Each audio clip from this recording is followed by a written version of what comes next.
ಇವತ್ತು ನಂದೀಶ್ವರನು ಅನಿಮಿಷ ರಾಜನಿಗೆ ಲಿಂಗವಿತ್ತು ಬರುತ್ತದೆ. ಗಿರಿತರು ಶರಾದಿಯನು ಕೊಳಗಿಡಲತೆಗಳನ್ನು ಇರದೆ ತಿರುಗಿ ಹಸಿದು ಕರವಾಡಲಿದನು. ಸಂಗಮೇಶನ ಭಕ್ತ ಸರಸ ಗುಣವೀರಕ್ತ ಲಿಂಗವನು ಪೂಜಿಸದೆ ಅಂಬುವನು ಕೊಳ್ಳ. ಹೇರವಿಯೋಳಲ್ಲಿ ಮಾರಾರಿಯರ ಸುತ್ತ ಸಾರಿ ಬರಲಿಕ್ಕೆ ನಂದಿ ಬೋರಲಿಯ ಕಂಡ. ರೂಢಿಯೋಳೀಶನ ನೋಡುವರಾಯಣನು ನೋಡುವದೇನೆಂದು ಕೂಡೆ ಕೇಳಿದನು. ಶ್ವೇತಗಿರಿಯ ರೂಪ ನಾತುರಂತಿಸುತ್ತಿಹ ನೂತನದ ಗೂಳಿಯನು ತಾಕಿಳಿಯ ನೋಡಿ. ಮಾತನಾಡುವುದೇನು ವಿಚಿತ್ರವೇನು ತಲಿ ಭೂತಾಳ ದೀಪ ಚೋದ್ಯ ಬಂಟು ಇಂದ. ಹಸಿರೇನಾದರೆ ಸ್ವಾಮಿ ಪಶುಪತಿಯ ಕಾಣರೆ ಹಸಗೆಟ್ಟು ಈ ಘೋರ ವಿಷಮದಳಿಯೋಳು. ಲಿಂಗವನು ಕಾಣದೆ ಕಂಗೆಟ್ಟೆನಯ್ಯ ಸ್ವಾಮಿ ಲಿಂಗವ ಕಂಡಲ್ಲದೆ ಲಿಂಗದೆನ್ನಸಿವು. ಎಂದ ಮಾತಿಗೆ ಪ್ರಾಣ ಲಿಂಗವನು ನಂದೀಶ ಅಂದ ನಿಮಿಷಗಿರಿಯೇ ಕುಂತು ತೋರಿದನು. ನೋಡಿದನು ಲಿಂಗವ ನೋಟ ಚರಿಯಾಗಿ ಕೂಡೆ ಬಿಡಿದು ಲಿಂಗ ಗೂಡಿದರಗಿಳಿದ. ಲಿಂಗ ಹೋಗಲು ಬೆದರಿ ಕಂಗೆಟ್ಟು ನಂದೀಶ ಅಂಗಜಾಲಿಯ ಹುಲಿಗೆ ಲಿಂಗದೆ ಹೋದ. ತ್ವರ್ಯದಿನ್ ಕೈಲಾಸ ದ್ವಾರವನ್ನು ಹೋಗಲಾಗ ಸಾರೆಂದು ತಡೆದನು ದ್ವಾರಪಾಲಕನು. ಲಿಂಗವಿಲ್ಲದ ಭವಿ ಇಂಗಿರನರಿಯದೆ ಹೆಂಗೆ ಹೋಗುವೆ ನೀನು ಹಿಂಗಿರು ಕಡೆಗೆ. ಇಂತೆಂದು ತಡೆಯಲು ಕಂದೂರಂದೀಶ ಇಂತನ ಶಿವನಾಗೆ ವಹಿಸಿ. 4ನೇ ಸಂಧಿ ನಂದೀಶ್ವರನು ಅನಿಮಿಷ ರಾಜನಿಗೆ ಲಿಂಗ ಕೊಟ್ಟಿದ್ದ ಸಂಧಿ. ಇಲ್ಲಿ ಒಂದು ಓಲಗದಲ್ಲಿ ಶಿವನ ಓಲಗದಲ್ಲಿ ಒಂದು ದಿವಸ ಎಲ್ಲ ಸಭೆ ಸೇರಿರುತ್ತೆ. ಆವಾಗ ನಂದೀಶನಿಗೆ ಭೂಮಿನ ಪ್ರಪಂಚನ ನೋಡಬೇಕು ಅನ್ನೋ ಆಸೆ ಆಗಿ ಅವನು ಸ್ವಾರಿ ಬರ್ತಾನೆ. ಎಲ್ಲ ಕಡೆ ಎಲ್ಲ ದೇಶನ ನೋಡ್ಕೊಂಡು ಬರ್ತಾನೆ. ಸಂತೋಷ ಹಸಿ ರೂಪನ ಉಂಗೊಳಿಸ್ತಾ ಇದೆ ಮತ್ತು ಮನಸ್ಸಿಗೆ ಮುದ ಕೊಡ್ತಾ ಇದೆ. ಭರತಖಂಡಕ್ಕೆ ಬರ್ತಾನೆ. ಜಂಬೂ ದ್ವೀಪ ಅಂದರೆ ನಮ್ಮ ಭರತಖಂಡ. ಜಂಬೂ ದ್ವೀಪದಲ್ಲಿ ಬಂದು ನವಖಂಡವನ್ನೆಲ್ಲ ಸುತ್ಕೊಂಡು ಬಂದಂಥವನು ಜಂಬೂ ದ್ವೀಪದ ಒಂದು ಇದರಲ್ಲಿ ಪುಣ್ಯಕ್ಷೇತ್ರ ಪುಣ್ಯವನ ಅವನ್ನೆಲ್ಲ ನೋಡಿ ಈ ಭೂಮಿ ಎಷ್ಟು ಕಣ್ಣಿಗೆ ಮಂಗಳಕರವಾಗಿ ಕಂಡಿದೆ, ಈ ಭೂಮಿಗೆ ಸರಿಗಿಲ್ಲ ಅಂತ ಅಂದ್ಕೊಂಡು ಅವನಿಗೆ ತುಂಬ ಸಂತೋಷ ಆಗುತ್ತೆ. ಆವಾಗ ಅವನಿಗೆ ಮಲ್ಲಿಕಾರ್ಜುನ ಇಲ್ಲಿ ಶ್ರೀಶೈಲ ಕಡೆ ಬಂದು ಸ್ವಲ್ಪ ಆಯಾಸ ಆಗಿದಾಗ ಪರಿಹಾರ ಮಾಡ್ಕೋಬೇಕು ಅಂದ್ಬಿಟ್ಟು ಅಲ್ಲಿ ಒಂದು ಪಕ್ಕದಲ್ಲಿ ತಗಡಿನ ಹಾಕ್ಬಿಟ್ಟು ನಂದಿ ಸ್ವಲ್ಪ ಮಲ್ಕೊಳ್ತಿದ್ದೆ. ಈ ಕಡೆ ಅಲ್ಲಿಗೆ ನಿಂತಿತ್ತು ಏನೇ. ಈಗ ಇಲ್ಲಿ ಅನಿಮಿಷನು ಇದೊಂದು ಪ್ರಸಂಗ ನಡೀಬೇಕಾದ್ರೆ ಅನಿಮಿಷನು ಬರ್ಬೇಕಿದೆ. ಅನಿಮಿಷಾರಣ್ಯ ಆ ರಾಜ ಒಬ್ಬ ತುಂಬ ದೊಡ್ಡ ದೇಶಕ್ಕೆ ರಾಜನಾಗಿರ್ತಾನೆ. ಒಂದ್ಸರಿ ಅವನು ಸ್ವಾರಿ ಬರಬೇಕು ಅಂತ ಅಡುಗೆಯಲ್ಲಿ ಎಲ್ಲರೂ ಸೈನ್ಯ ಸಚಿವರನ್ನ ಎಲ್ಲರನ್ನೂ ಒಳಗೊಂಡು ಕರ್ಕೊಂಡು ಬರ್ತಾ ಇದ್ದಾರೆ. ತುಂಬ ದೊಡ್ಡ ಸೈನ್ಯನೇ ಬರ್ತಾ ಇರ್ಬೇಕಾದ್ರೆ ಹಾಗೆ ಕಾರಣ ಸೈನ್ಯನ ಒಂದು ಕಡೆ ಆಗ್ಬಿಡುತ್ತೆ. ದಾರಿ ಕಾಣದಲ್ಲಿ ದೊಡ್ಡ ಕಾಡಡಿದ್ವಿ ನೇರಳೆ ಆಗ ಹೊರಟೋದಾಗ ಗೊತ್ತಾಗೋದೇ ಇಲ್ಲ. ಆಮೇಲೆ ಇನ್ನೊಂದು ಕುದುರೆನಲ್ಲಿ ಕುಂತಿದ್ದವ್ರು ಎಲ್ಲ ಒಂದು ಕಡೆ ಬಂದು ಇಳಿತಾರೆ. ಕುದುರೆ ಕೂಡ ಮಾಯ ಆಗ್ಬಿಡುತ್ತೆ. ಅದೇ ಹಿಂಗೆ ಆಯ್ತಲ್ಲ ಏನಪ್ಪ ಅಂತ ಅಂದ್ಬಿಟ್ಟು ನೀವೇ ಬರ್ತಾ ಇರ್ಬೇಕಾದ್ರೆ ಅವ್ನಿಗೆ ಹಸಿವಾದಾಗ ಅವ್ನು ಪೂಜೆ ಇದ್ರು ಪ್ರಸಾದ ತಗೊಳ್ಳಲ್ಲ. 3 ವೇಳೆ ಪೂಜೆ ಮಾಡಿ ತಗೊಳ್ತಾನೆ. ನಮಗೆ ಇಷ್ಟು ಹಿಂಗಾಗಿಲ್ಲ. ಕಟ್ಟಿದ ಲಿಂಗನ ಒಂದು ಪೆಟ್ಟಿಗೆ ಇಟ್ಕೊಂಡು ಬರ್ತಾ ಇರ್ತಾರೆ. ದಾರಿ ಮಧ್ಯದಲ್ಲಿ ಎಲ್ಲಾನ ನೀರಿನ ಸೆಲೆ ಸಿಕ್ಕಿದಾಗ ಅದು ಕುಟ್ಕೊಂಡು ಪೂಜೆ ಮಾಡಿ ಪ್ರಸಾದ ತಗೊಳ್ತಾ ಇರ್ತಾನೆ. ಅದು ಯಾರಕ್ಕೂ ಸೇರ್ಕೊಂಡು ಏನು ಮಾಡಿದ್ರು ನಾನು ಪ್ರಸಾದ ಲಿಂಗ ಪೂಜೆ ಇದ್ರೆ ಪ್ರಸಾದ ತಗೊಳಕ್ಕಾಗಲ್ವಲ್ಲ ಅಂತ ಅಂದ್ಬಿಟ್ಟು ಯೋಚನೆ ಮಾಡ್ತಾ ಸುತ್ತಲೂ ನೋಡ್ತಾ ಇರ್ಬೇಕಾದ್ರೆ ನಂದಿ ಅಲ್ಲೇ ಮಲಗಿರುತ್ತಲ್ಲ ಅದನ್ನು ಕಣ್ಬಿಟ್ಟು ನೋಡಿ ಇವ್ನು ಯಾರೋ ನೋಡ್ತಾ ಇದ್ರೆ ಅಂತ ಅದೇ ಮಾತಾಡೋದು ಈ ರಾಜನ ತುಂಬ ಆಶ್ಚರ್ಯ ಆಗುತ್ತೆ. ಇದೇನು ನನಗೆ ಮಾತಾಡ್ತಾ ಇದೆಯಲ್ಲ ಅಂತ. ಆವಾಗ ಅದು ಕೇಳ್ತೆ ಯಾಕೆ ಏನು ಅಂತ. ಈಗ ನಂಗೆ ತುಂಬ ಹಸುವಾಗಿದೆ, ನಾನು ಪೂಜಾ ಪೆಟ್ಟಿಗೆ ಹೋಗ್ತಿದ್ದೆ, ನನಗೆ ಅದು ಪೂಜೆ ನಾನು ಮಾಡೋಕ್ಕಾಗಲ್ಲ ಅಂತ ಅಂದ್ಬಿಟ್ಟು ಎಂದಾಗ ಲಿಂಗವನ್ನು ಕಾಣದೆ ಕಂಗೆಟ್ಟೆನೆಗೆ ಸ್ವಾಮಿ ಲಿಂಗವು ಕಂಡಲ್ಲದೆ ಲಿಂಗದೆನ್ನೆಸುವು. ನಾನು ಲಿಂಗ ನೋಡಿದ್ರೆ ನಾವು ಊಟ ಪ್ರಸಾದ ತಗೊಳಕ್ಕಾಗಲ್ಲ ಅಂದಾಗ ಆ ಮಾತಿಗೆ ನಂದೀಶ ಇರ್ತಾನಲ್ಲ, ಅವನು ತನ್ನ ಪ್ರಾಣಲಿಂಗವನ್ನು ನೋಡಿದನು. ಲಿಂಗವ ನೋಟಕ್ಕೆ ಅಚ್ಚರಿಯಾಗಿ ಕೂಡೆ ಪಿಡಿದು ಲಿಂಗ ನೋಡಿದರೆ ಹಿಡಿದ. ಲಿಂಗವನ್ನು ಕಾಣದ ಹಸಿದೆ ಅಂತ ಹೇಳಿದಾಗ ತನ್ನ ಲಿಂಗನ ತೆಗೆದು ತೋರಿಸ್ತಾನೆ. ತೋರಿಸ್ತಾನೆ ಲಿಂಗವನ್ನು ಮುಟ್ಟಿದ ತಕ್ಷಣ ಅದು ಇದೇ ಆಗಲ್ಲ, ಅವನು ಬಗೆ ಆಗ್ಬಿಟ್ಟೆ. ಇವಾಗ ಲಿಂಗ ಇದ್ದಂಥ ಬಗೆ, ಲಿಂಗ ಇದ್ದವನು ಭಕ್ತ. ಆ ಲಿಂಗನ ತಗೊಂಡಂಥ ಇವು ಅನಿಮಿಶ್ರಾಜಿಗೆ ಅದೇನೋ ಒಂದು ಚಮತ್ಕಾರ ಆಗ್ಬಿಡುತ್ತೆ. ಆಗ ನೋಡ್ತಾ ಅವನು ಬೆದರಿಕೆ, ಅದು ಲಿಂಗ ಬರೋದೇ ಇಲ್ಲ ಇವನ ಕೈಗೆ ಮತ್ತೆ ನಂದೀಶ್ವರಕ್ಕೆ. ಆವಾಗ ಬೆದರಿ ಅವ್ನಿಗೇನೋ ಇವು ಏನೋ ಕಾರ್ಯಕ್ರಮ ನಡೆಯುತ್ತೆ ಅಂತ ಕೈಲಾಸಕ್ಕೆ ಹೋಗ್ತಾನೆ. ಆ ದ್ವಾರದಲ್ಲಿ ಹೋದಾಗ ದ್ವಾರದಲ್ಲಿ ಇರ್ತಾರಲ್ಲ ಅವರು ಸೇವಕರು, ಅವ್ನು ಒಳಗೆ ಬಿಡೋದು, ನೀನು ಬವಿ, ಯಾಕೆಂದರೆ ಬವಿ ನೀನು ಒಳಗಡೆ ಹೋಗೋ ಹಾಗಿಲ್ಲ ಅಂತ. ಹಾಗೆ ಇವ್ರಿಬ್ಬರಿಗೂ ಇದ್ನಾಡು ನಡೀತಾ ಇರುತ್ತೆ. ತ್ವರಿತ ನಿಮ್ಮ ಕೈಲಾಸ ದ್ವಾರವನ್ನು ಹೋಗಲಾಗ ಸಾರೆಂದು ತಡೆದನು ದ್ವಾರಪಾಲ. ಲಿಂಗವಿಲ್ಲದ ಬವಿ ನೀನು ಇಲ್ಲಿ ಒಳಗಡೆ ಬರ್ಕೊಡು ಅಂತ ಹೇಳಿದಾಗ ಕಂತುಹಾರ ನಂದೀಶ ನಿಂತನ ಶಿವನಾರ್ಕ ಶಕ್ತಿಯನ್ನು ವಹಿಸಿ ಬೀಜಗಳಲ್ಲಿ ನಿಂತುಕೊಂಡು ದೇವನ ಪ್ರಾರ್ಥನೆ ಮಾಡ್ಕೊಂಡು ಮನಸ್ಸಲ್ಲಿ ಇದ್ದಾನೆ. ಅಲ್ಲಿಗೆ ದ್ವಾರಪಾಲಕನಿಂದ ಮಾತನ್ನು ಕೇಳಿ ನಂದೀಶ್ವರನು ನಿಂದಿರಲು ಈ ವೃತ್ತಾಂತವನ್ನು ಮಹಾದೇವ ತಿಳಿದು ಆ ದ್ವಾರದ ಬಳಿಗೆ ಬಂದು ದ್ವಾರಪಾಲಕನ ಮುಖವನ್ನು ನೋಡಿ ಈಶ್ವರನು ಏನೆನ್ನುತ್ತಿದ್ದನು. ಶಿವನು ಬಸವಂಗೆ ಶರೀರವೆಲ್ಲವೂ ಲಿಂಗ ಹರಿಯದಲೆ ಬವಿ ಎಂದು ಜರಿದು ನಿಂದಿಪರೆ. ಶಿವಮೂರ್ತಿ ನಂದಿಯನು ಬವಿ ಎಂದು ನುಡಿದುದಕ್ಕೆ ಭವಿಯೊಳಗೆ ನೀ ಹೋಗಿ ಭವಿಯಾಗಿ ಜನಿಸು. ಅಲ್ಲಿ ಚಾಲೋಕ್ಯರಾಯನ ಗರ್ಭದಲ್ಲಿ ಜನಿಸಿ ಕಲ್ಯಾಣದ ರಸು ಬಿಜ್ಜಳರಾಯನಾಗೋ. ಎಂದಿಗೆನ್ನೆಯ ಶಾಪ ಇಂಗುವುದು ಸದ್ಗುರುವೇ ಬಂದು ನಿಮ್ಮಯ ಪಾದಕ್ಕೆಂದು ಒಂದುವೆನೋ. ವೀರಮಡಿವಾಳ ಒಮ್ಮಿ ಜಗದೇವ ಧೀರರಿವರೆಗೂ ನಳಿದು ಸೇರು ನಮ್ಮುವನೋ ಎಂದು ಬೇಡುದ ಈಶ ನಂದಿಯನು ಮುಖ ನೋಡಿ ಹಿಂದಿಟ್ಟು ಕರೆದೊಯ್ದ ಮಂದಿರಕ್ಕೆ ಬೇಗ. ಪರಶಿವನು ನಂದಿಯನು ಕರೆದೊಯ್ದು ಶಿರದಡಲಿ ಇರು ಸತತ ಪ್ರಮತರಿಗೆ ದೊರೆಯಾಗಿ ನೀನು ಎಂದು ನಂದಿಯ ಪ್ರಮತ ವೃಂದ ಮಧ್ಯದೊಳಿರಿಸಿ ಚಂದದಿಂ ಶಿವನಿದ್ದ ಅಂದು ಓಲಗದಿ. ಹರನ ಓಲಗದಲ್ಲಿ ವರಕದ ಸುದ್ದಿಗಳ ಪರಿಕಿ ಪಡೆ ಶೇಷನಿಗೆ ವಿರಚುವಡಿತು. ದ್ವಾರಪಾಲಕ ಹೋಗಿ ಈಶ್ವರನಿಗೆ ವಿಷಯ ವಿನಯಿಸ್ತಾನೋ, ಈಶ್ವರನ ಬರ್ತಾನೆ ಗೀತೆಗೆ ಬಂದು ಅವನಿಗೆ ಹೇಳ್ತಾನೆ, ಪರಶಿವನು ಬಸವಂಗೆ ಅವನ ಬಸವನ ಶರೀರ ಎಲ್ಲ ಲಿಂಗ ಆಗಿದೆ ಅಂಥವನ್ನ ನೀನು ಬಗೆ ಅಂತ ಜರಿದು ನಿಲ್ಲಿಸಿದ್ಯಾ, ಅದಕ್ಕೆ ನೀನು ಒಂದು ಕಾರಣ ಬೇಕಲ್ಲ ಬರ್ಬೇಕಾದ್ರೆ, ಅದಕ್ಕೋಸ್ಕರ ನೀನು ನಂದಿನ ನಿಂದಿಸಿದ್ದಕ್ಕೆ ನೀನು ಬಗೆಯಾಗಿ ಭೂಮಿಯಲ್ಲಿ ಜನ್ಮ ತಾಳುವ. ಅಲ್ಲಿ ಚಾಲುಕ್ಯ ರಾಜನ ಗರ್ಭದಲ್ಲಿ ಜನಿಸಿ, ಚಾಲುಕ್ಯ ರಾಜನಾದ ಬಿಜ್ಜಳ ಅವನು ರಾಜ್ಯಭಾರ ಮಾಡ್ತಾನೆ ಮುಂದೆ. ಆ ರಾಜನ ಇದರಲ್ಲಿ ಗರ್ಭದಲ್ಲಿ ಜನಿಸಿ ಕಲ್ಯಾಣದ ಅರಸು ಬಿಜ್ಜಳರಾಯನಾಗಿ ನೀನು ಜನ್ಮ ತಾಳಬೇಕು. ಹಿಂದೆ ಮಾಡಿದ್ದು ಒಂದು ನಿಂದೆಗೆ ಅಷ್ಟು ಇಲ್ಲ. ಅದಕ್ಕೆ ಅವ್ರಿಗೆ ನಂದಿಗೆ ತುಂಬ ಇದಾಗ್ಬಿಡ್ತೆ ಕಳ್ಬಾಳ. ಇದೇ ನನ್ನ ಭೂಮಿ ಕಳಿಸ್ತಾರೆ, ನಾನು ಯಾವಾಗ ಶಿವನ ಪಾದಕ್ಕೆ ಇರೋಂಥ ನನಗೆ ಸೇವೆ ಮಾಡೋದು ತಗೋಬಿಡ್ತಾನಂತ ತುಂಬ ಬೇಡ್ಕೊತಾರೆ. ಇನ್ನೊಬ್ಬರು ನನಗೆ ಬೇಡ್ಕೊತಾರೆ, ನಾನು ಹೋಗಲ್ಲ ನಿಮ್ಗೆ ಬಿಟ್ಟು ಅಂದಾಗ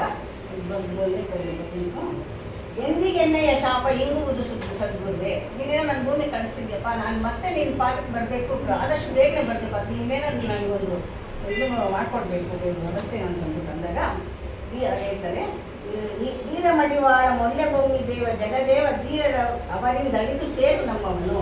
ಮುಂದೆ ಕಲ್ಯಾಣ ಪಟ್ಟಣದಲ್ಲಿ ಕ್ರಾಂತಿ ಆಗುತ್ತೆ. ಆಮೇಲೆ ಜಗದೇವ ಮೊಲ್ಲೆಬೊಮ್ಮರು ಬಿಜ್ಜಳರಾಯನ ಸಾಯಿಸ್ತಾರಲ್ಲ ಕ್ರಾಂತಿ ಯುದ್ಧದಲ್ಲಿ, ಆವಾಗ ನೀನು ನನಗೆ ಬಂದು ಸೇರಪ್ಪ, ಅದು ನಾನಿದ್ದು ನೀನು ಇದನ್ನ ವಿಸ್ತರಿಸಿ ಮಾಡಬೇಕು ನೀನು ಎಂದು ಬೇಡದ ನಂದಿಯನ್ನು ಮುಖ ನೋಡಿ ಹಿಂದಿಟ್ಟು ಕರೆದೊಯ್ದು ಮಂದಿರಕ್ಕೆ ಅವನು ಕಳಿಸ್ಕೊಟ್ಬಿಟ್ಟು ಇವರು ಮಂದಿರಕ್ಕೆ ಬರ್ತಾರೆ.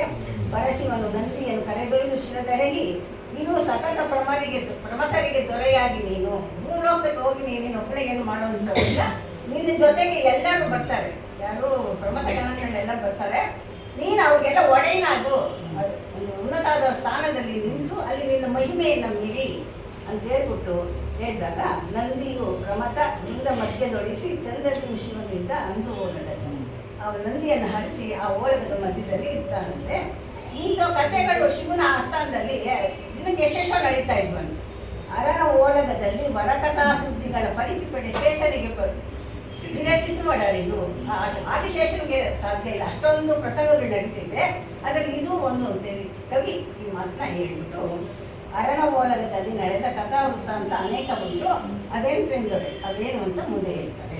ಹರಿಯೇಂದ್ರರು ಓರಿ ಶರೀರಗಳ ನುಂಗಿ ಸರಸಿ ಜನ ಆಸನದಿ ಹೊರವಂಟ ಕಥೆಯೋ ದರೆಯ ಮೀರಿದ ಜಲಂಧರನ ಶಿರವರಿದು ತರುಣಿ ವೃಂದಯ ವಿಷ್ಣು ನೆರೆದಂತ ಕಥೆಯೋ ದರೆಯು 14 ಲೋಕದ ವೈರಿ ವ್ಯಾಘ್ರ ಸುರಗಜಾಸುರ ತಾರಕನ ಕೊಂದನು ತಯತೆಯು ಸುರಲೋಕ ವೈರಿ ಮಹಿಷಾಸುರನ ದೇವಿ ಭರದಿ ಸಂಹರಿಸಿ ನಿಜಪುರ ಕೈದ ಕಥೆಯು ಧರೆಯ ರಥವನ್ನು ಮಾಡಿ ದಾನವರ ಪುರವ ಮುರುಳಿ ಕೆಳಗಿದ ಕಥೆಯ ಉರಿಲಿಂಗದಲ್ಲಿ ಹರಿಯ ಜೇಂದ್ರರು ದೇವ ಸುರಿ ಮುನಿಗಳೆಲ್ಲ ಅರನ ಪೂಜಿಸಿ ವರವ ಪಡೆದಂತ ಕಥೆಯು ಹರಿ ಸಹಸ್ರಾಬ್ಜದಲ್ಲಿ ಹರಿನಂಗ್ರಿಗೆರಗಿ ಕರದಿ ಶಂಖವು ಚಕ್ರ ಧರಿಸಿದ್ದ ಕಥೆಯು 10 ಭವಗಳ ಹರಿಯ ಎತ್ತಿದ ಕಥೆಯು ಮತ್ತೆ ತನ್ನೊಳು ಶಿವನು ಮಡಗಿದ ಕಥೆಯು ಸಾನಂದ ಮನೆಗೆ ಬರು ಆನಂದ ಋಷಿಯು ತಾನು ಯಮಲೋಕಗೈ ತಂದ ಕಥೆಯು ಪೌಲಸ್ತ್ಯ ಬ್ರಹ್ಮನ ಪಟ್ಟದ ಮಗನು ನೀಲಕಂಠನ ಅಗವನೆತ್ತಿದ ಕಥೆಯು ಇಂತಪ್ಪ ಪೂರ್ವವನ್ನು ವಿಸರಿಸಿ ಹೇಳುವರೆ ಆನಂದದರೆಯೊಳಗುಂಟು ಅವನೆಲ್ಲ ತಿಳಿದು ಪೃಥ್ವಿಯಾಳಿದ ಪೂರ್ವ ಚಕ್ರವರ್ತಿಗಳು ಮತ್ತೆ ಷೋಡಶ ಮಹಾರಾಯರ ಕಥೆಯು ಗರಯುಗ 3ರಲ್ಲಿ ಇದ್ದಾಳಿದಂತ ದೊರೆಗಳೆಲ್ಲರ ಮಾತ ದೂರದಲ್ಲಿ ನಿಲ್ಲಿಸಿ ಅಷ್ಟದಶ ವರ್ಣಕ್ಕೆ ಶ್ರೇಷ್ಠವಾಗಿದ್ದ ಸೃಷ್ಟಿಯೊಳಗುಳ್ಳ ಶಿವಚಾರ ಮಹಿಮೆಯನ್ನು ಕಲಿಯುಗದಲ್ಲಿ ಕಂಠ ಶಿವನನ್ನು ಒಲಿಸಿ ಮಲಹರನ ಪುರ ಕೈದಿದ ಮಹಿಮೆಯ ಈ ಅನೇಕ ವೃತ್ತಾಂತಗಳನ್ನು ಹೇಳುವಾಗ ಕಥೆಗಳು ಜಾಸ್ತಿ ಬರ್ತವೆ, ಅದು ಆಗಲ್ಲ. ಇಲ್ಲಿ ಜಲಂಧರ ಕಥೆ ಬರುತ್ತೆ, ವ್ಯಾಘ್ರಾಸುರನ ಕಥೆ, ಮಹಿಷಾಸುರ ದೇವಿ ಆ ಕಥೆ, ಮತ್ತೆ ಇದು ಉರಿಲಿಂಗದಲ್ಲಿ ಇದಕ್ಕಂಡಂಥ ಹರಿಯಜೇಂದ್ರರು ಸುರಮುನಿಗಳು ಅವರು, ಮತ್ತೆ ಸಹಸ್ರಾಬ್ದದಲ್ಲಿ ಅರನಂದಿಗೆ ಎರಗಿ ಕರಡಿ ಶಂಕರವು ಚಕ್ರ ಧರಿಸಿದ್ದ ಕಥೆ. ಎರಡೆರಡು ಒಂದೊಂದು ಕಥೆ ಬರುತ್ತೆ, ಒಂದೊಂದು ಕಥೆ ವಿಸ್ತಾರವಾಗಿ ಹೇಳ್ಬೋದು. ಕೈಲಾಸದಲ್ಲಿ ಪ್ರತಿದಿನ ಶಿವನ ಕಥೆಗಳನ್ನ ನಿಂದೆ ನಡೆದಂತ ಘಟನೆಗಳನ್ನು ಶೇಷ ಯಾರು ಹೇಳೋದು, ಇದು ಶೇಷ ಆದಿಶೇಷ ಹೇಳ್ತಾ ಇದ್ದಾನಂತೆ ಮಹಿಮೆಗಳನ್ನ. ಸಾನಂದ ಗಣೇಶನ ಕಥೆ ಹೇಳ್ತಾರಂತೆ. ಸಾನಂದ ಗಣೇಶನ ಕಥೆ ಗೊತ್ತಲ್ಲ, ಒಂದ್ಸರಿ ಅವನು ನರಕಕ್ಕೆ ಇದು ಯಮಲೋಕಕ್ಕೆ ಹೋಗ್ತಾನೆ ನೋಡಕ್ಕೆ. ಯಮಲೋಕದಲ್ಲಿ ಸ್ವರ್ಗ ನೋಡ್ತಾನೆ, ಸಂತೋಷ ಆಗುತ್ತೆ. ನರಕಕ್ಕೆ ಬರ್ತಾನೆ, ಎಲ್ಲರೂ ತುಂಬಾ ಬಾಧೆ ಬಿಡ್ತಾ ಇರ್ತಾರೆ. ನರಕ ಅಂದ್ರೆ ಒಂದು ದುಃಖದ ಬೀಡು. ಅವ್ರಿಗೆ ಎಷ್ಟು ಇದಾಗಿದೆ ಅಂತಂದ್ರೆ ಅದು ನೋಡಿ ಅವ್ನು ತುಂಬಾನೇ ಇದಾಗ್ತದೆ. ಇದನ್ನೆಲ್ಲ ನಾನೇನ ಮಾಡಿ ಉದ್ಧಾರ ಮಾಡಬೇಕು ಅಂತ ಅಂದ್ಬಿಟ್ಟು ಅವ್ರಿಗೆ ಎಮ್ಮಳು ಗೊತ್ತಾಗ್ತಂತೆ. ಪಂಚಾಕ್ಷರಿ ಮಂತ್ರನ ಹೇಳ್ಕೊಡ್ತಿರ್ತಾರೆ ಒಬ್ಬರಿಗೆ. ಅವ್ರು ಹೇಳಿದ ತಕ್ಷಣ ಅವರು ಅದನ್ನೇ ಜಪಿಸಿ ನೀವು ಜಪಿಸಿ ಅಂತ ಅಂದ್ಬಿಟ್ಟು ಹೇಳಿದಾಗ ಇವು ಸಾನಂದ ಗಣೇಶ ಮೇಲೆ ಹೋದೆ ಅವ್ರು ನಿಲ್ಕೊಂಡು ಒಬ್ಬೊಬ್ರು ಮೇಲೆ ಬಂದು ಎಲ್ಲರೂ ಮುಕ್ತ ಹಾಕ್ಬಿಡ್ತಾರೆ. ಸಾನಂದ ಗಣೇಶನ ಒಂದು ಪುಸ್ತಕ ಇದೆ. ಆ ಮಹಿಮೆ, ಪಂಚಾಕ್ಷರಿಯ ಮಹಿಮೆ, ಮಂತ್ರದ ಮಹಿಮೆ ಅಂತ ಹೇಳಿದ ತಕ್ಷಣ ನಮ್ಗದು ಇದಾಗಲ್ಲ. ನಾವು ನಂಬಬೇಕು, ಅದನ್ನ ಭಕ್ತಿದ ನಾವು ಪೂಜಿಸಿದಾಗ ನಮ್ಮ ಅನೇಕ ವಿಧದಲ್ಲಿ ಅದು ನಡೀತೈತೆ ಅಂತ ಸಾನಂದ ಗಣೇಶನ ಕಥೆ ಹೇಳ್ತಾರೆ. ಮತ್ತು ತಾನು ಯಮಲೋಕ ಕೈ ತಂದಂಥ ಕಥೆ ಇದೆ. ಮತ್ತು ಪೌಲಸ್ತ್ಯ ಬ್ರಹ್ಮನ ಪಟ್ಟದ ಮಗನು ರಾವಣನು, ಪುಲಸ್ತ್ಯನ ಮಗನು ರಾವಣನು ಕೈಲಾಸ ಪರ್ವತನ ಇಟ್ಕೊಂಡ್ಬರ್ತಾನಲ್ಲ, ನಾನು ಯಾರು ನೀಗಿಲ್ಲ, ಏನೋ ಒಂದು ಪ್ರಸಂಗ ಬಂದಾಗ ಎತ್ತಾನೆ, ಎತ್ತಕ್ಕಾಗಲ್ಲ. ಆಗ ತನ್ನ ಮುಗುಲಿಂದ ಮಿಚಿ ಮಾಡಿದಾಗ ಅದು ಆಗೋದಿಲ್ಲ. ಇಂತಪ್ಪ ನೀಲಕಂಠನ ಅಗವನ ಎತ್ತಿದ ಕಥೆ, ಈಶ್ವರನ ಆಗಾಂಡೆ ಪರ್ವತವನ್ನು ಎತ್ತಿದ ಕಥೆಗೂ ಕೂಡ ನಡೀತಾ ಇರುವಂತೆ. ಇಂತಪ್ಪ ಪೂರ್ವವನ್ನು ವಿಸ್ತರಿಸಿ ಬೇಡುವರೆ ಅನಂತ ದರೆಯೊಳಗುಂಟು ಅವೆಲ್ಲವನ್ನು ಪೂರ್ವ ಚಕ್ರವರ್ತಿ, ಇದಲ್ಲದೆ ಪೂರ್ವದಲ್ಲಿ ಚಕ್ರವರ್ತಿಗಳು ಆಳಿದ್ದಾರೆ. ನಮ್ಮ ದೇಶವನ್ನು ಆಳಿದಂಥ ಅನೇಕ ಚಕ್ರವರ್ತಿಗಳು ಅವರ ಕಥೆಗೂ ಕೂಡ ಬರ್ತಾ ಇತ್ತಂತೆ. ಅದರಲ್ಲಿ ಕಲಿಯುಗದಿ ಕಲಿಕಂಠ ಶಿವನನ್ನು ಒಲಿಸಿ ಮಲಹರನ ಪುರ ಕೈದಿದ್ದ ಮಹಿಮೆಯಂ ಬೇಳೆ. ಈ ಕಲಿಯುಗದಲ್ಲಿ ಅವರೆಲ್ಲ ಆಯಿತು ಹಿಂದಿನ ಯುಗಗಳಲ್ಲಿ. ಈಗ ಈ ಯುಗದಲ್ಲಿ ಕಲಿಕಂಠ ಶಿವನ ಒಲಿಸಿ ಮನಹರನಪುರ ಕೈಗಿದ್ದ ಮಹಿಮೆಯನ್ನು ಹೇಳ್ತೀನಿ. ಈ ಕಲಿಯುಗದಲ್ಲಿ ಯಾವ ರೀತಿ ಭಗವಂತನ ಋಷಿಕಂಠನನ್ನು ನೆನೆಸ್ಕೊಂಡು ಭಕ್ತರು ಉದ್ಧಾರ ಆಗುವಂಥ ಮಹಿಮೆಯನ್ನು ಹೇಳ್ತೀನಿ ಅಂತ ಕವಿ ಹೇಳ್ತಾರೆ. ಮುಂದೆ ಪರಶಿವನ ಓಲಗದಲ್ಲಾದಂಥ ವಿವರವನ್ನು ಹೇಳ್ತೀನಿ. ಇಂದುದರ ಪರಶಿವನ ಓಲಗ ಚಂದ್ರದಿಂದಲಿ ಒಪ್ಪಿತು, ಚಂದ್ರ ಸೂರ್ಯ ಸುರಾಳಿ ಮುನಿಗಣ ವೃಂದದೊಡನೆ ನಂದಿ ಭೃಂಗಿಯು ವೀರಭದ್ರನು ಹೊಂದಿದಂತಹ ರುದ್ರರು ಸಂದಣಿಯ ಸಡಗರದಲೊಪ್ಪಿದ ಇಂದುದರನು ಎಡಬಲದಿ ಹರಿಯ ಜರ ಸಂದಣಿಯೊಡನೆ ಈಶನ ಶಕ್ತಿಯು ಎಡಬಿಡದೆ ದೇವಿಯರ ಒಂದಿನಲಿ ಮೃಡನು ಒಪ್ಪಿರಲು ಬಂಧನ ಸಮಯದಲ್ಲಿ ನಾರದ ಭಕ್ತಿಯಿಂದಲೇ ಈಶಗೆ ವಂದಿಸುತ್ತ ಕರ ಮುಗಿದು ಬೇಡಿದ ಬಂಧನ ಸ್ವಾಮಿನ ಭೂಲೋಕದೊಳಗಿನ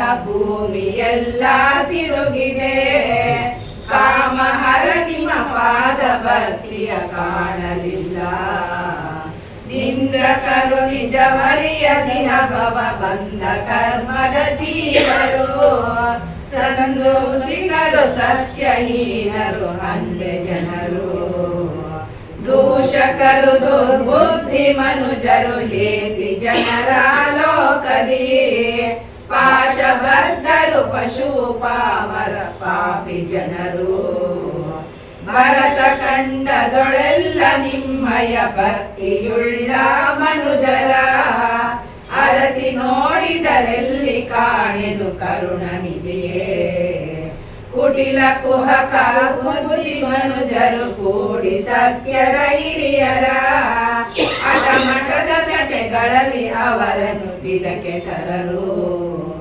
ಕಳ್ಳ ಕಪಟದ ಕರ್ಮ ಜೀವರು ಒಳ್ಳೆರೆಂದು ದರೆಯೊಳು, ಸುಳ್ಳು ಮಾತಿಗೆ ನಂಬುವರು ಗುರಿಕೊಳ್ಳುನು ಪರು. ಸತ್ಯ ಸಟೆಗಳ ನರಿಯದರ ಸರ ಹತ್ತಿರೊಂದನು ಬೋಧಿಸಿ, ಹೊತ್ತುಗಳೆವರು ಒಡಲವರೆವುದ ಪೃಥ್ವಿಯೊಳಗೆ.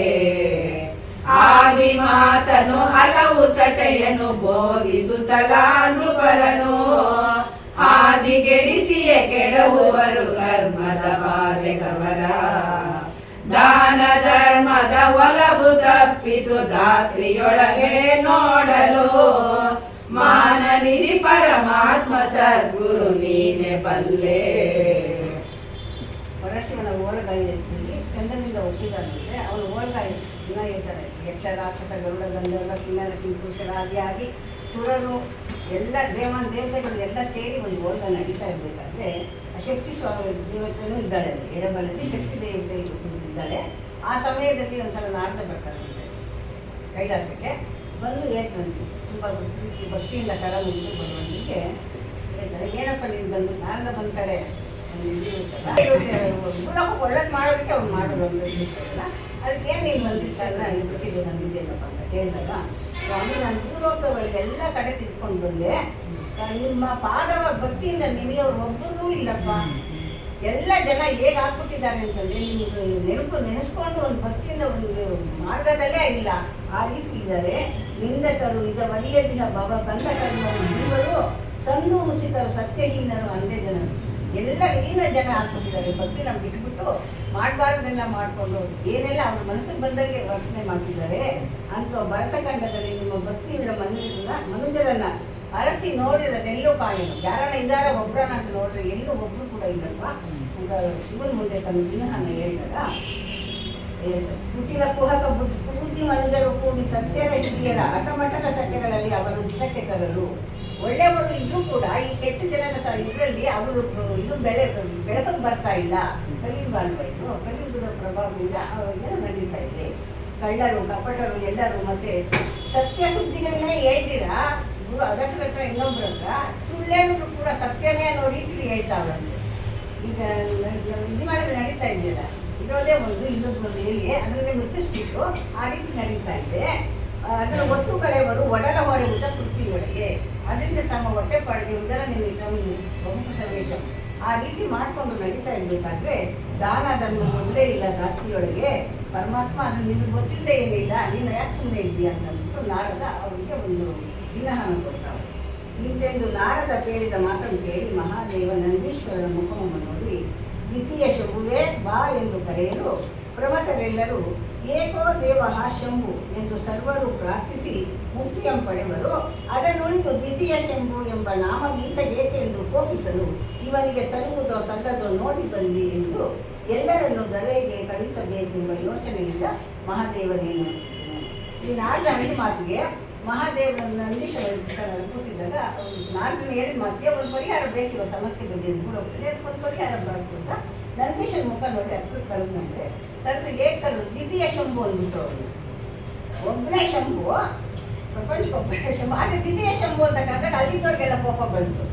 ಹೇಳ್ತಾನೆ ನೋಡಿ ಏಕೋ ದೇವಃ ಶಂಭು, ಒಬ್ಬನೇ ಶಂಭು ಇರೋದು ಇವನು ದ್ವಿತೀಯ ಹೇಗಾದ್ರು, ಯಾಕೆ ಇವನಿಗೊಬ್ಬನಿಗೆ ಮಾನ್ಯತೆ ಕೊಟ್ಟರು ಅಂತ ಎಲ್ಲರೂ ಕೇಳಿದಾಗ ಭಗವಂತ ಹೇಳ್ತಾನೆ ದ್ವಿತೀಯ ಶಂಭು ಇದು ನಾಮ ಈತಗೆ ಏಕೆಂದು ಕೋಪಿಸಲು ಅದಕ್ಕೋಸ್ಕರ ನೀವೆಲ್ಲ ಹೇಳಿರಲಿಲ್ಲ, ನೀವು ಹೆಸರು ಸಲ್ಲುತ್ತೋ ಇಲ್ವೋ ನೋಡಿ ಭೂಲೋಕಕ್ಕೆ ಹೋಗ್ರಿ ನೀವು ನೋಡಿ ಎಲ್ಲರನ್ನು ದರೆಗೆ ಕಳುಹಿಸಬೇಕೆಂದು ನೀವು ಎಲ್ಲರೂ ಹೋಗ್ರಿ ಇವನು ಕಳಿಸ್ಕೊಡ್ತೀನಿ ಭೂಲೋಕದಲ್ಲಿ ಅವ್ರು ಯಾವ ರೀತಿ ಮಹಿಮೆ ಮಾಡ್ತಾರೆ ಅವ್ರ ದ್ವಿತೀಯ ಶಂಭುನು ಅಲ್ವೋ ನೀವೇ ಅದನ್ನ ಪರೀಕ್ಷಿಸಿ ನಿಮ್ಮ ದುಷ್ಟಾರ್ಥದಿಂದ ನೀವು ಅದನ್ನು ಮನಗಾಗಿರಿ ಅಂತ ಹೇಳಿ ಭಗವಂತನ ಅವ್ರಿಗೆಲ್ಲ ಆಶ್ವಾಸನೆ ಹೇಳು ಪಾರ್ವತಿ ನಿನ್ನ ಚಲುವೆಸೆಬವರ ಕಳೆಯ ಲೀಲೆಯಿಂ ಕಳುವು ಮಾದಲಾಂಬೆಯ ಗರ್ಭದಲ್ಲಿ ಷಡ್ಗಳನ್ನು ಧರೆಯೊಳಗೆ ಸೊಗಸಿಂದುಲಿಸಿ ಆ ಒಡವಿ ದೂಷಕರ ಒಡೆದೊಡನೆ ಕೆಡಹಲಿಕೆ ಅಕ್ಕನಾಗಲೆಯಾಗಿ ಅವನಿಯೊಳು ಇರಲಲ್ಲಿ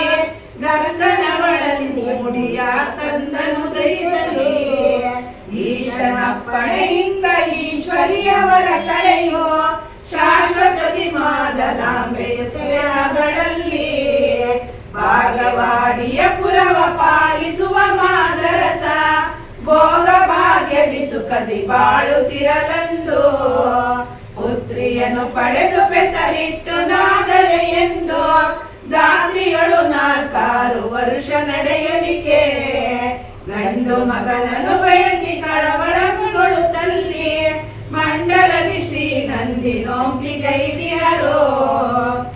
ಎಲ್ಲರೂ ಹೋದ್ಮೇಲೆ ಇದೆಲ್ಲ ಪಾರ್ವತಿನ ನೋಡ್ತಾವೆ, ಬರೀ ಗಂಡು ಮಕ್ಕಳನ್ನೇ ಕಳಿಸಿದ್ದಾರೆ, ಒಂದು ಶಕ್ತಿನೂ ಬೇಕಾದ್ರೆ ನಡಿಬೇಕಾದ್ರೆ ಕೇಳು ಪಾರ್ವತಿ ನಿನ್ನ ಕಳೆ ನಿನ್ನ ಸಾತ್ಕೊಂಡು ಕಳೆ ಇದೆಯಲ್ಲ ಅದನ್ನ ನೀನು ಕಳಿಸು, ಅದು ಮಾದಲಾಂಬೆಯ ಗರ್ಭದಲ್ಲಿ ಬೆಳೆದು ಒಂದು ಮೂರ್ತಿಯಾಗಿ ಅಲ್ಲಿ ಒಂದು ಬೆಳೆದಿ ಅದನ್ನ ಶೆಡ್ಗ. ಆಮೇಲೆ ಅಕ್ಕನಾಗಲೆ ಅವಳು ಬರ್ತಾಳೆ, ಆಮೇಲೆ ಅಕ್ಕನಾಗಲೆ ಗರ್ಭದಲ್ಲಿ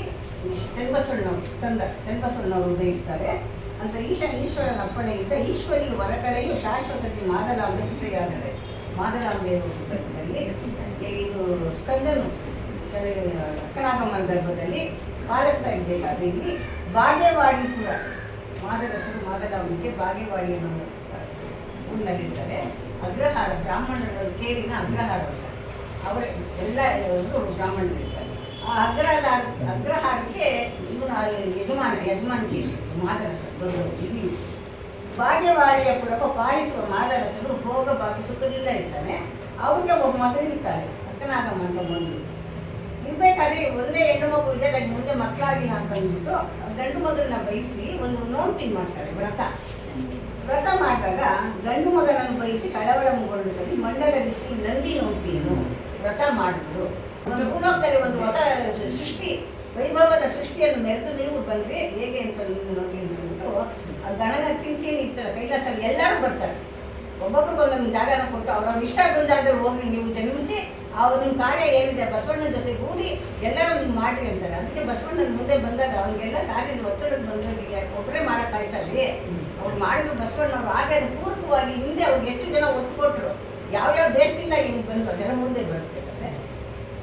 ಸಂಭ್ರಮದಿ ಸಕಲ ಗಣರೊಳಗೆ ದಿವ್ಯ ಶಂಭುವೆ ಬಾರೆನ್ನ ಬಳಿಗೆ ನಿನ್ನ ಬೆಂಬಿಡೆನು ನಾನೊಂದು ಗಳಿಗೆ ನನ್ನ ನಂಬಿ ಹೋಗುವದೀಗ ನಿಡೆಗೆ ದರೆಯ ದೂಷಕ ಜನರ ನೋಡಿ ಅವರ ಬರದಿ ಸಂಹಾರ ನೀ ಮಾಡಿ ಹರಭಕ್ತ ಶರಣರೊಡಗೂಡಿ ನೀನು ಇರುದ ಸಾನವ ನೀಡು ಮಾಡಿ ನೀನ ತುರುಬಿದ ದ್ವಾರ ಪಾಲಕನು ಕಲ್ಯಾಣದ ರಸಾದ ವೀರ ಬಿಜ್ಜಳನು ತ್ವರಿತದಿಂದಲಿ ಹೋಗು ನೀನು ಬಿಜ್ಜಳಗೆ ವರಮಂತ್ರಿ ನಡೆಸು ರಾಜ್ಯವನು ಇಲಕೊಯ್ಲಿ ಪರುಷವನು ನೀನು ಸದಮಲ ಜ್ಞಾನ ಭಕ್ತಿಯಲ್ಲಿ ಎಂದು ನಂದಿಗೆ ಈಶ ಬೇಳೆ ಪ್ರಮದ ವೃಂದವೆಲ್ಲವೂ ಕೋಪಿಸೇಳೆ ಇಂದೇಕೆ ದ್ವಿತೀಯ ನಾಮವೀತನಿಗೆ ಸ್ವಾಮಿ ನಂದಿ ಬಗೆಯನು ಬೇಳೆ ನಮಗೆ ಸಲ್ಲದೋ ಸಲ್ಲುವರೆಂದೀಗ ನೀವು ಎಲ್ಲರೂ ಧರೆಗಿಳಿದು ಬೇಗ ಅಲ್ಲಿ ಬಸವನ ಭಕ್ತಿ ಈಗ ನೀವು ಎಲ್ಲ ಶೋಧಿಸಿ ನೋಡಿರಾಗ ಇಲ್ಲಿ ಹೇಳುವುದೇನು ನಿಮಗೆ ಪ್ರಮತರೆಲ್ಲ ಬೇಗದಿ ಹೋಗಿರೆಳೆಗೆ ಬಾರಯ್ಯ ಭಕ್ತ ಮಂದಾರ ವೀರ ಭೂರಿ ದೂಷಕರ ಸಂಹಾರ ಮೀರಿದ ದಕ್ಷನನು ಕೊಂದು ಹರುಷವೇರಿ ನಾಟ್ಯವನಾಡಿ ಬಂದೆ ವೀರಗಾಸೆಯ ಸೋಂಕರಂದು ಕೋಪವೇರಿ ಪ್ರಮತಾಳಿ ಮನನೊಂದು ದಾರಿವಿಗೆ ಹೋಗು ನೀನಿಂದು ಅಲ್ಲಿ ವೀರ ಮಡಿವಾಳನಾಗೆನಿದು ಬಸವಾದಿ ಪ್ರಮತರೊಳು ಬಂದು ಚೆಲ್ವ ಎಸೆಯ ಭಕ್ತಿಯ ತಾಳಿ ನಿಂದು ಅಸಮ ಬಿಜ್ಜಳನ ನೀ ಕೊಂದು ಬೇಗ ಸಸಿನ ನಿಂಬ ಇಲ್ಲಿಗೆಂದು ಲಂಡನಾರದನೆ ಹೋಗೀಗ ನೀನು ಕೊಂಡೆಯ ಮಂಚನೈ ಬೇಗ ದಂಡನಾಯಕನ ಕೀರ್ತಿಗ ನೀನು ಮಂಡಲದಿ ಮೆರೆಸು ಅತಿ ಬೇಗ ಮಂಡಿಗೆಯ ಮಾದರ ಸರಸಿ ತಾನು ಮಾದಲಾಂಬಿಕೆ ಹರ್ಷ ಬೆರೆಸಿ ಗಂಡು ಮಗನನ್ನು ಬಯಸಿ ತಪವ ಬಸವನೋಂಬಿಯನ್ನು ಮಾಡುವರು ವ್ರತವ ವಸುದೇಳು ದಂಪತಿಗಳೀಗ ತಪಗೈವರವರಿಂಗೆ ಪುತ್ರನಾಗೆಂದು ಪಶುಪತಿಯು ಪ್ರೀತಿಯಂಪೇಳೆ ವೃಷಭ ಹರ್ಷದಿಂ ಬಂಧನಾಯತದಿ. ಮತ್ತೆ ಶಿವನು ದ್ವಿತೀಯ ಶಂಕುದ ಬಾಪ ನನ್ನ ಹತ್ರಕ್ಕೆ ಅಂತ ಹೇಳಿ ಅವರು ಇದ್ರಿಂದ ಹತ್ರ ಕಳ್ಸ್ಕೊಳ್ತಾರೆ. ಆವಾಗ ನಾನು ಹೋಗಲ್ಲ ಅಂತ ಮತ್ತೆ ಅವ್ರು ಕೇಳ್ಕೊಳ್ತಾರೆ, ತುಂಬ ಕೇಳ್ಕೊಳ್ತಾರೆ. ನಾನು ಗುರಿಗೆ ಹೋದ್ರೆ ನಾನು ಇದಾಗ್ತಾ ಇದ್ದೇನೆ, ನನಗೆ ನಿನ್ನ ಪಾದ ಸೇವೆ ಹೋಗ್ತಿದ್ದೆ, ನಾನು ಹೋಗಲ್ಲ ಅಂದಾಗ ನೀನು ಏನು ಬೇಡ, ನಾನು ಇರ್ತೀನಿ, ನೀನು ಬೆಂಗಾವಲಾಗಿ ನಿನಗೆ ಯಾವಾಗ ಏನು ಬೇಕು ನೀನು ಕರೆದಾಗ ನಾನು ನಿನಗೆ ಅಭಯ ಕೊಟ್ಟು ನಿಮಗೆ ಅದನ್ನ ಸಮಸ್ಯೆನ ಬಗೆಹರಿಸಕ್ಕೆ ನಿನ್ನ ಮನಸ್ಸನ್ನು ಬಿಟ್ಕೊಡ್ತೀನಿ, ನೀವು ಹೋಗು ಅಂತ ಬಿಟ್ಟು ಅವ್ರಿಗೆ ಅಭಯ ಕೊಡ್ತಾರೆ. ದರೆಯ ದೂಷಕ ಜನರ ನೋಡಿ ಅವರ ಬರದಿ ಸಂಹಾರವನ್ನು ಮಾಡು, ಹರಭಕ್ತರ ಶರಣರೊಡಗೂಡಿ ನೀನು ಪ್ರಸಾದವನ್ನು ನೀಡು ಮಾಡು. ಅಲ್ಲಿ ಹೋಗಿ ಎಲ್ಲ ಜನ ಜೊತೆಗೆ ಶರಣರು ಬರ್ತಾರಲ್ಲ ಅವ್ರ ಜೊತೆಗೆಲ್ಲ ನೀನು ಒಂದು ದೊಡ್ಡ ಯುದ್ಧ ಮಾಡಬೇಕಪ್ಪ ಅಂತೇಳಿ ಅವ್ರು ಹೇಳ್ತಾರೆ. ಇದು ನಿನ್ನ ಯಾರು ದ್ವಾರಪಾಲಕ ಬಂದಾಗ ನಿನ್ನನ್ನು ನೂಕಿದ್ದ ಅವನು ಬಿಜ್ಜಳರಾಯ ಆಗಿ ಮತ್ತೆ ಹುಡ್ತಾನೆ. ಹೋಗು ಬಿಜ್ಜಳನ ಮಂತ್ರಿ ರಾಜ್ಯಭಾರ ಮಾಡುವಾಗ ನೀನು ಅಲ್ಲಿ ಹೋಗಿ ಮಂತ್ರಿಯಾಗಿ ರಾಜ್ಯಭಾರ ಮಾಡುವಾಗ ಅವನ ಜೊತೆಗೆ ಅವನಿಗೆ ಇದು ಕೊಟ್ಕೊಂಡಿರು ಸಹಾಯಕನಾಗಿ ತಗೋ, ನೀನು ಒಬ್ಬರೇ ಹೋಗ್ಬೇಡ ಅಂತೇಳಿ ಪಂಚಪರುಷನ ಕೊಡ್ತಾರಂತೆ. ಪಂಚಪರುಷ ಅಂತಂದರೆ ಇದು ಕಣ್ಣು ಕಿವಿ ಮೂಗು ಇವೆಲ್ಲನೂ ಪರುಷ ನೋಡ್ದೆ ನೋಟ ಪರುಷ ಜನ್ಮ ಪಂಚ ಶರೀರದಲ್ಲಿ ಇದೆಯಲ್ಲ ಕಣ್ಣು ಪಾದ ಪಾದ ಮುಟ್ಟದೆ ಏನೋ ಒಂದು ಪವಾಡಗಳು ನಡೀತೇನಲ್ಲ, ಪವಾಡ ಅಲ್ಲ, ಒಬ್ಬರು ಬೇಕು ಅಂತಾನು ಮಾಡಲ್ಲ ಅವರು. ಇವರಾಗಿ ತಪಸ್ಸಿನ ಶಕ್ತಿ ನಮಗೊಂದು ಕಾಣಿಸುತ್ತೆ ಅಷ್ಟೇ, ಬೇಕು ಅಂತ ಶರಣರು ಯಾವತ್ತೂ ಏನೂ ಮಾಡಿಲ್ಲ. ದರೆಯ ಜನರಿಗೆ ಆ ಒಂದು ಇದು ಮಾನಸಿಕತೆ ಅಂದ್ಕೊಂಡ್ರು ಕೂಡ ಅದಲ್ಲ. ಅಂತ ಪಂಚಪುರುಷನ ನೀನು ಕೊಡ್ತೀನಿ, ಇದರಿಂದ ನೀನು ಹೋಗಿ ಅಲ್ಲಿ ಸದಮರ ಜ್ಞಾನನ ಭಕ್ತಿನ ಬೆಳೆಸು ಅಂತ ನಂದೀಶನಿಗೆ ಹೇಳ್ಬಿಟ್ಟು ಆಮೇಲೆ ಅದು ಹೇಳಿರ್ತಾರಲ್ಲ ದ್ವಿತೀಯ ನಾಮ ಏತಕ್ಕೆ ಇದೆ ಅಂತ ಮುಂದೆ ಹೇಳಿರ್ತಾರ ಅವ್ರಿಗೆ ಹೇಳ್ತಾರೆ. ಆ ದ್ವಿತೀಯ ನಾಮ ದ್ವಿತೀಯ ಶಂಭು ಅನ್ನೋ ನಾಮ ಇವನು ಸಲ್ತೈತೋ ಇಲ್ವೋ ಅನ್ನೋದನ್ನ ನೋಡ್ಬೇಕಾದ್ರೆ ನೀವು ಎಲ್ಲ ಹೋಗ್ಬಿಟ್ರಿ, ನೀವೆಲ್ಲ ಹೋಗಿ ಇಲ್ಲೇ ಇದ್ದಾರೆ ನೋಡೋಕ್ಕಾಗಲ್ಲ. ಅದು ಎಲ್ಲ ಇರೋ ಸುರ ಗಣ ಶರಣರ ಚಿಂತಿಸಿ 770 ಗಣಗಳು ಅವರೆಲ್ಲರೂ ನೀವು ದರೆಗಳಿಗೆ ಹೋಗಿ ಬಸವನ ಭಕ್ತಿನ ನೀವು ಶೋಧಿಸಿ ನೋಡ್ರಿ. ಎಲ್ಲ ಭಕ್ತರೆಲ್ಲ ಬಂದು ಶೋಧಿಸಿ ಮಾಡ್ತಾರೆ, ಮುಂದೆ ಎಲ್ಲ ಮಾಡ್ತಾರೆ. ನಾ ಏನು ಹೇಳೋದು ಬೇಡ, ಅಂತ ವೀರ ದೂಷಕರ ಸಂಹಾರ ದಕ್ಷನನ್ನು ಕೊಂದು ವೀರಭದ್ರ ಸ್ವಾಮಿಗೆ ಗೆಲುವಿನಿಂದ ಬರ್ತಾನಲ್ಲ ವೆಂಕಟರಮಣ ಕೊಂದು ಆ ಸಂಭ್ರಮದಲ್ಲಿ ಅವನು ಬಲ್ಲಿ ಒಬ್ಬ ಶರಣರ ಮೇಲೆ ಇದಾಗ್ಬಿಟ್ಟಿತ್ತು. ಭತ್ತ ಒಂದು ವರ್ಷದಲ್ಲಿ ಹೋಗುವಾಗ ತೆಗೆದುಬಿಟ್ಟಿರ್ತೈತೆ, ಅವರು ನೊಂದ್ಕೊಂಡ್ಬಿಟ್ಟಿರ್ತಾರೆ. ನೊಂದ್ಕೊಂಡ್ಬಿಟ್ಟಿರ್ತಾರೆ. ಇಷ್ಟು ಹಬ್ಬದಿಂದ ಹೋಗ್ತಾನೆ, ನಾವು ಇರೋದೇ ಇಲ್ಲಿ ಗೊತ್ತಾಗ್ತಾ ಇತ್ತು. ನಾವು ಅದಕ್ಕೆ ಹೋಗುವಾಗ ನಾವು ಎಷ್ಟು ಇದೊಂದು ಇದರಲ್ಲಿ ಇರಬೇಕಾದ್ರೆ ಅಷ್ಟು ಇದರಿಂದ ಇರಬೇಕು, ನಾವು ಇನ್ನೇನು ವಿದೇಶಿಯಿಂದ. ಅದಕ್ಕೆ ಅವ್ನು ಮಲ್ಲಿನ ಸೋಕಿ ನೀನು ಬಂದಿದ್ದೀಯಾ, ಅದಕ್ಕೆ ನೀನು ಹೋಗಿ ಮಡಿವಾಳ ಮಾಚಿ ದೇವನಾಗು. ಅಂದರೆ ಬಟ್ಟೆಗಳ ಶರಣರ ಬಟ್ಟೆಗಳನ್ನು ತೊಳೆದು, ಯಾವ ಶರಣರಿಗೆ ನೀನು ಬಟ್ಟೆ ಸೋಕ್ತೋ ಅಂಥ ಶರಣರ ಬಟ್ಟೆಗಳನ್ನೇ ನೀನು ಮಡಿ ಮಾಡಿ ಅವ್ನು ಕೊಟ್ಟು ಆ ಕಾಯಕ ಮಾಡಿ ನಿನ್ನ ಮಹಿಮೆಯನ್ನು ಮೆರಿ, ಭೂಲೋಕದಲ್ಲಿ ಮೆರಿ ಅಂತ ಕಿರೀಟಭದ್ರ ಸ್ವಾಮಿ ಮಡಿವಾಳ ಮಾಚಿ ದೇವರು ಅಂತ ಅವ್ರಿಗೆ ಹೇಳ್ತಾವ್ರೆ. ವಿಜಯನ ಕೊಂದು ನೀನು ಬೇಗನೆ ಬಾ. ವಿಜಯನ ಕೊಡಬೇಕಾದ್ರೆ ಮಡಿವಾಳ ಮಾಚಿ ದೇವರೇ ಅಲ್ಲಿ ಪ್ರಮುಖ ಪಾತ್ರ ವಹಿಸೋದು. ಕಲ್ಯಾಣ ಕ್ರಾಂತಿ ಆದಾಗ ಎಲ್ಲರೂ ಕಳಿಸ್ಬಿಟ್ಟು ಇರ್ತಾರೆ. ಆವಾಗ ಮಡಿವಾಳ ಮಾಚಿ ದೇವರು ವೀರಭದ್ರ ಸ್ವಾಮಿ ಅವತಾರ ತಾನು ಇಲ್ಲಿ ದಕ್ಷಿಣ ಚೆಂಡಾಡದಲ್ಲಿ ಆ ರೀತಿ ಕಾಳಗ ನಡೆಯುತ್ತೆ. ಆವಾಗ ಹೇಳ್ತಾರೆ, ಇದು ಮಂಡಿಗೆಯ ಮಾದಲಾಂಬಿಕೆ ಅವರ ಹೆಂಡತಿ ಮಾದಲಾಂಬಿಕೆ ಅರುಷವೆನಿಸಿ ಗಂಡನ ಮಗನು ಬೇಕು ಅಂತ ತಪಸ್ಸು ಮಾಡ್ತಾ ಇದ್ದಾಳೆ. ಅವಳು ಮಾಡೋ ವಸುದೆಯಳು ದಂಪತಿಗಳೀಗ ತಪಗೈವರವರಿಂದ ಪುತ್ರನಾಗೆಂದು ಪಶುಪತಿಯು ಪ್ರೀತಿயும் ಪೇಳೆ ವೃಷಭ ಅರುಷದಿಯು ಬಂದನು.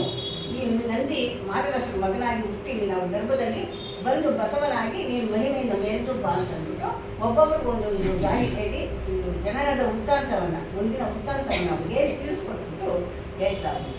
ಆ ವೇಳೆಯಲ್ಲಿ ಮಹಾದೇವನು ಗಂಗಾಭವಾನಿಯನ್ನು ಕರೆದು, ನೀನು ಕಲ್ಯಾಣಕ್ಕೆ ಹೋಗಿ ಬಲದೇವ ಮಂತ್ರಿಗೆ ಸುತೆಯಾಗಿ ಹುಟ್ಟಿ ಬಸವನಿಗೆ ಸತಿಯಾಗಿ ಎಂದು ಕೇಳಲು ಆ ಮಹಾಗಂಗೆ ಏನೆನ್ನುತ್ತಿದ್ದರು.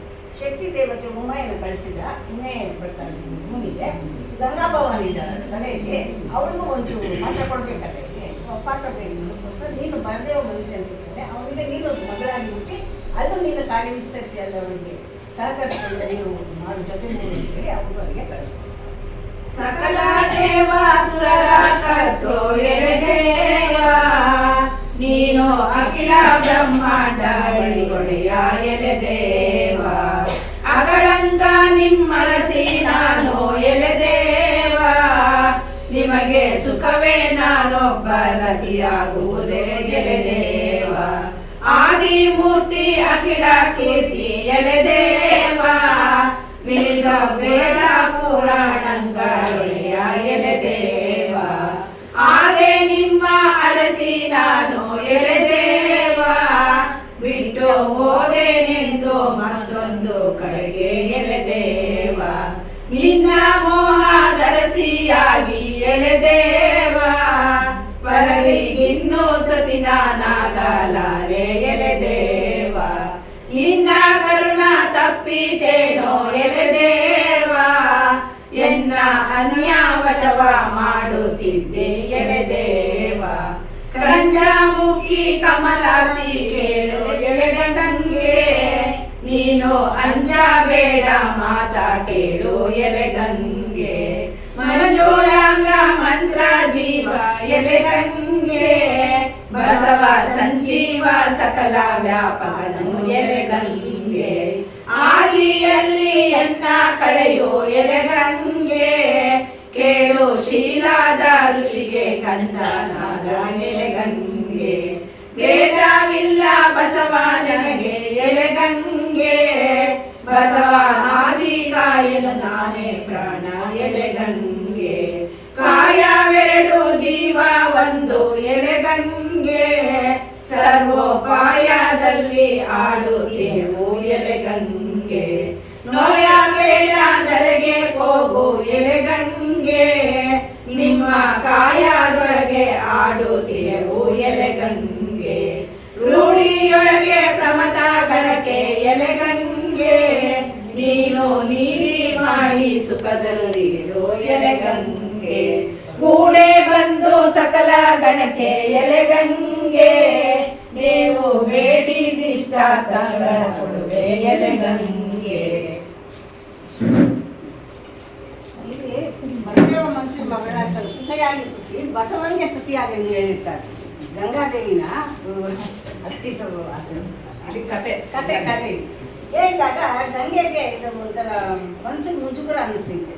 ನಾನು ಈಶ್ವರನ ಪತ್ನಿಯಾಗಿ ಹೋಗಿ ನಾನು ಬಸವಣ್ಣನಿಗೆ ಹೆಂಡತಿ ಆಗೋದು ಹೇಗೆ ಸಾಧ್ಯ ಅಂತ ವಾದಿಸ್ತಾಳೆ. ಅದಕ್ಕೆ ಅವ್ರು ಹೇಳ್ತಾರೆ, ಅಲ್ಲೆಲ್ಲ ಅನೇಕ ವಿಧದ ಒಂದು ಇದನ್ನೆಲ್ಲ ಕೊಟ್ಬಿಟ್ಟು ಹೇಳ್ತಾರೆ ಕಂಜಮುಖಿ ಕಮಲಾಕ್ಷಿ ಕೇಳು ಎಲೆಗಂಗೆ, ನೀನು ಅಂಜಬೇಡ, ನೀನು ಭಯ ಬೇಡ, ನೀವು ಹೋಗಿ ಅವರು ಇದಕ್ಕೆ ಗರುಡದೇವರಸನ ಮಗಳಾಗಿ ನೀನು ಹುಟ್ಟಿ ನಿನ್ನ ಕಾರ್ಯ ನೀನು ಮಾಡು. ಭೇದ ಇಲ್ಲ, ನನಗೂ ಬಸವನಿಗೂ ಭೇದ ಇಲ್ಲ. ಶಿರಾದ ಮುನಿಗೆ ಕಂದನಾಗಿ ಹುಟ್ಟಿರ್ತಾನೆ ಇದು ಬಸವನು. ಆ ಕಥೆನೆಲ್ಲ ಇವ್ರು ಹೇಳ್ತಾರೆ.